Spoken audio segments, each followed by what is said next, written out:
2019 সালের মে মাসে new York টাইমসে একটি প্রতিবেদন প্রকাশিত হয় যার শিরোনাম ছিল are your parents addicted to phones.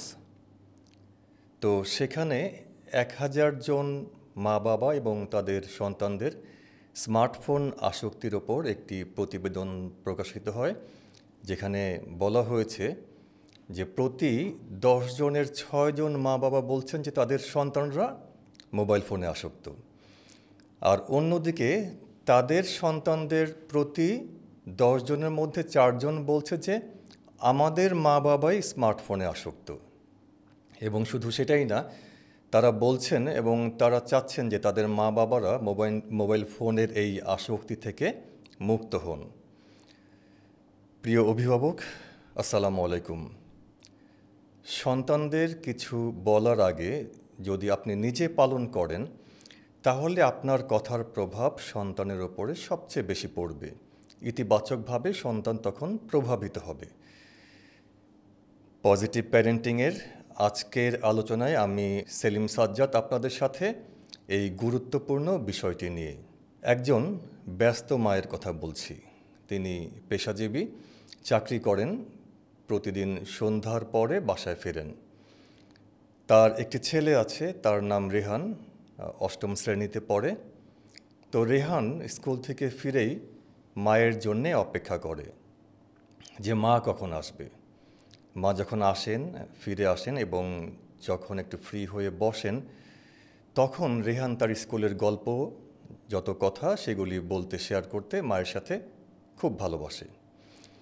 তো যথারীতি মা ফেরেন এবং একটু ফ্রি হয়ে যখন বসেন, রেহান তার স্কুলের গল্প বলতে থাকেন, কিন্তু তখন মা তার হাতে ফোন এবং তার চোখ হচ্ছে মোবাইলের স্ক্রিনে। রেহান কথা বলেন আর মা মাথা নাড়েন, হুহা করেন, অর্থাৎ তার পরিপূর্ণ মনোযোগ হচ্ছে ফোনের দিকে। মাঝে মাঝে তিনি সন্তানের কথা শুনছেন। ওদিকে রেহানের বাবা রাত করে বাড়ি ফেরেন এবং ফিরে একটু ফ্রি হয়ে তিনি টক শো দেখতে বসে যান। এই হচ্ছে অবস্থা। তা একটা পর্যায়ে মা বাবা মনে করলেন যে আচ্ছা, ছেলে তো নিঃসঙ্গতায় ভুগছে, তার একটু একাকিত্ব আছে, তো ওর বিনোদনের জন্য একটা স্মার্টফোন কিনে দেওয়া যাক। তারা এটা পরামর্শ করলেন এবং যথারীতি তাকে স্মার্টফোন কিনে দিল। কিছুদিন পরে মা খেয়াল করছে যে রেহান আর আগের মতো তার কাছে আসছে না এবং গল্প করছে না, এবং খেয়াল করলো যে রেহান তার মোবাইল নিয়ে তার নিজের রুমে একেবারে মোবাইলের মধ্যে বোধ হয়ে আছে। সে এখন ঠিকমতো খায় না, ঘুমায় না, পড়াশোনায় মনোযোগ কম, স্কুলেও যেতে চায় না।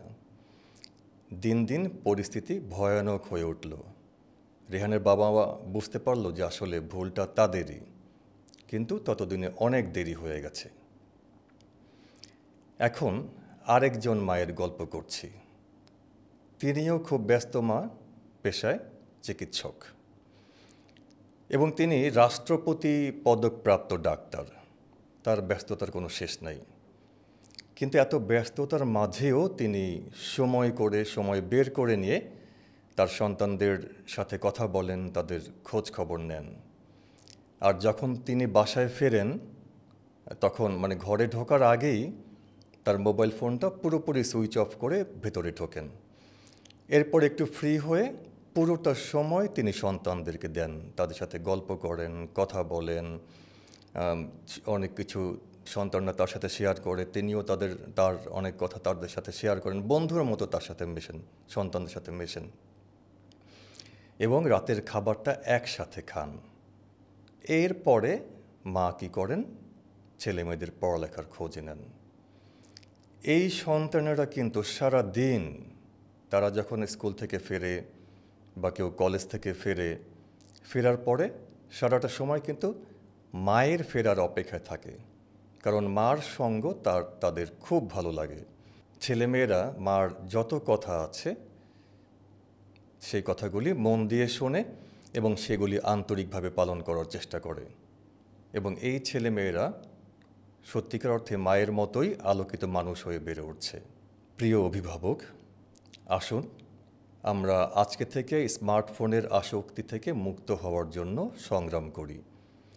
আমরা যদি মুক্ত হতে পারি, তাহলে আমাদের কথার প্রভাব সন্তানদের ওপরে খুব ভালোভাবে পড়বে। সন্তান তখন আমাদেরকে অনুসরণ করবে। তাই আসুন সন্তানের রোল মডেল হন, বন্ধুর মতো তার পাশে থাকুন, তার প্রতি পূর্ণ মনোযোগ ও মমতা দিন। আর সবসময় নিয়মিত মেডিটেশন করুন, কারণ আপনি যত নিয়মিত মেডিটেশন করবেন তত আপনি স্থির হবেন, প্রশান্ত হবেন এবং একই সাথে স্মার্টফোনের আসক্তি থেকে মুক্ত হওয়াটাও আপনার জন্য সহজ হবে। সবসময় সন্তানের জন্য প্রার্থনা করুন, তার কল্যাণের জন্য প্রার্থনা করুন, সে যেন বড় মানুষ হয়, ভালো মানুষ হয়, আর সন্তানের ওপর পূর্ণ বিশ্বাস রাখুন। আর কখনোই হাল ছাড়বেন না, সন্তানের হাত ছাড়বেন না। সবাই ভালো থাকুন। খোদা হাফেজ। আসসালামু আলাইকুম।